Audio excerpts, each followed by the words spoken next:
लोग कहते हैं कि सुबह का समय पढ़ने के लिए सबसे अच्छा होता है, पर हकीकत तो ये है कि हर वक्त सुबह हो या शाम अगर मन में लगन हो तो कभी भी पढ़ा जा सकता है। जो आदमी मन के साथ जीता है वो कमजोर होता है और जो संकल्प के साथ जीता है वह बलवान होता है। ये मन आवारा होता है। पढ़ने बैठोगे तो टेबल पर रखी हुई 10 चीजों की तरफ मन आपका ध्यान भटकाएगा। मोबाइल कभी खुद नहीं कहता कि मुझे चलाओ, आपका मन कहता है कि मोबाइल चलाओ। इसीलिए अगर अपने आवारा मन को कंट्रोल करना है तो मेरी इस बात को ध्यान से सुनिएगा, आपके बड़े काम आएगी। छोटे छोटे संकल्प लेना सीखो। सोचो कि आज मैं 1 घंटे मोबाइल को हाथ नहीं लगाऊंगा। जब पढ़ने बैठो तो एक छोटा सा संकल्प लो कि 15 मिनट तक अपनी नजर किताब से नहीं हटाऊंगा, चाहे कुछ हो जाए। धीरे धीरे ऐसे कामों की प्रैक्टिस करो। जब आप इन छोटे छोटे संकल्पों को पूरा कर पाओगे तब आपका आत्मविश्वास बढ़ेगा। आपको यकीन हो जाएगा कि जब मैं ये काम कर सकता हूँ तो मैं दुनिया का कोई भी काम कर सकता हूँ। और आपकी ये सोच आपके मन की आवारागर्दी को खत्म कर देगी। कब तक उन चीजों को अपनी जिंदगी से हटाते रहोगे जो आपका ध्यान भटकाती हैं? बेहतर तो ये है कि अपने मन को इतना मजबूत बनाओ कि कोई चीज तुम्हारा ध्यान भटका ही ना पाए।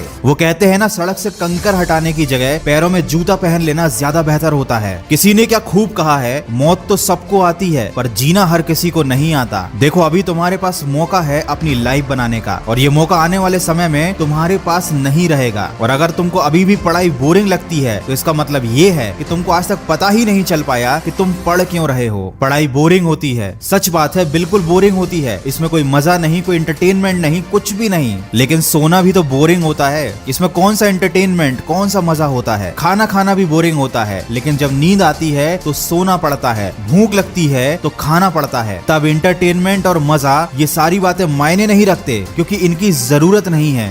जरूरत है तो सोने की, जरूरत है तो खाने की। ठीक वैसे ही पढ़ाई जरूरी है। मायने नहीं रखता ये बोरिंग है या मजेदार है, ये जरूरी है। क्योंकि अगर तुमने अभी अपना भविष्य बना लिया तो शायद तुम आगे अपने मन के काम कर पाओगे। लेकिन अगर मजे के चक्कर में, बोरियत के चक्कर में अभी तुमने कुछ नहीं किया तो जिंदगी भर तुम्हें वो काम करने पड़ेंगे जो तुम्हारे मन के नहीं होंगे। किसी ऐसे आदमी के नीचे काम करना पड़ेगा जिसे तुम पसंद नहीं करते हो। उसकी डांट खानी पड़ेगी, शायद उसका नौकर भी बनना पड़े। तब कैसा लगेगा जरा सोचो। कैसा लगेगा जब तुम्हारे आत्मसम्मान को कोई अपने जूतों से रोन देगा? कैसा लगेगा जब तुम्हारे बच्चे के पास खेलने के लिए अच्छे खिलौने नहीं होंगे? कैसा लगेगा जब लोग तुम्हें और तुम्हारे परिवार को इज्जत नहीं देंगे? तो दोस्त, या तो भविष्य में 2 कौड़ी की जिंदगी जी लेना या सोच समझकर अपनी जिंदगी का अभी सही फैसला कर लेना। हो सकता है ये सारी बातें आपको बुरी लग जाएं, लेकिन मीठी बातें करना मेरा काम नहीं। अगर मेरी कड़वी बात से आपकी जिंदगी सही रास्ते पर आ जाती है तो इससे अच्छी कोई बात नहीं होगी। वक्त है, समझ जाओ, नहीं तो आने वाला वक्त समझा ही देगा। बहुत से लोग कमेंट करते हैं कि उनकी जिंदगी में ऐसा बुरा समय आया था जिसे वो आज तक भुला नहीं पा रहे हैं। वो दुख उनके मन से जा ही नहीं रहा है। इस पर मैं एक छोटी सी कहानी लेकर आया हूँ जो आप लोगों को जरूर सुननी चाहिए। मुझे लगता है कि ये कहानी सुनने के बाद शायद आपको उस समस्या से छुटकारा मिल जाए। कहानी सुनने के लिए डिस्क्रिप्शन में दी गई लिंक पर क्लिक कीजिए। खबरी ऐप पर आपको ये कहानी मिल जाएगी। और यही नहीं, वहाँ पर ऐसी बहुत सारी कहानियां उपलब्ध हैं मेरी आवाज में, जिनसे आप काफी कुछ अच्छा सीख सकते हैं। तो सीखते रहिए, आगे बढ़ते रहिए। मैं मिलूंगा आपसे अगले वीडियो में। सुनते रहिए मन की आवाज।